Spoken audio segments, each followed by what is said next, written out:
Hi everyone, welcome to Career Guide. One more important and the best question.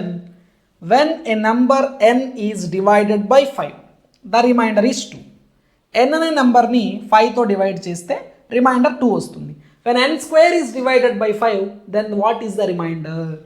ఒక సంఖ్య n అనే దాన్ని 5తో భాగిస్తే 2 శేషం వచ్చింది. అయితే ఆ ఎన్ స్క్వేర్ అని ఆ సంఖ్య యొక్క వర్గము ఎన్ స్క్వేర్ని 5తో భాగిస్తే ఎంత శేషం వస్తుంది అన్నాడు. నువ్వు చూడు, ఎన్ అనే నెంబర్ని 5తో డివైడ్ చేస్తేనేమో రిమైండర్ 2 వచ్చిందంట. అయితే వాడు అడుగుతున్నాడు, ఆ ఎన్ స్క్వేర్ని 5తో డివైడ్ చేస్తే రిమైండర్ ఎంత వస్తుంది? మరి ఎన్ స్క్వేర్ అంటే ఆ వాల్యూ తెలియదు కదా మనకు. ఆ ఎన్ స్క్వేర్ని 5తో డివైడ్ చేసినా ఇందాక వచ్చిన శేషము రిమైండర్ స్క్వేర్ని 5తో డివైడ్ చేసిన రిజల్ట్ సేమ్. అంటే నీకు ఎన్ వాల్యూ తెలియాల్సిన అవసరం లేదు. ఇందాక 5తో డివైడ్ చేసినప్పుడు ఎన్ని 5తో డివైడ్ చేసినప్పుడు రిమైండర్ ఎంత వచ్చింది, శేషం ఎంత వచ్చింది, 2. దాన్ని స్క్వేర్ చేయండి, 2 స్క్వేర్ దట్ ఈస్ 4. దాన్ని 5తో డివైడ్ చేయండి, 5తో 4 అంటే అట్లీస్ట్ 1 టైం కూడా పోదు.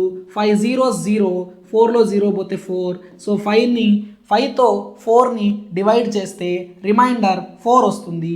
అంటే ఒక నెంబర్ని 5తో డివైడ్ చేసినప్పుడు రిమైండర్ 2 వస్తే దాని స్క్వేర్ని 5తో డివైడ్ చేసినప్పుడు రిమైండర్ ఎంత వస్తుంది, 4 వస్తుంది. రైట్ అండి.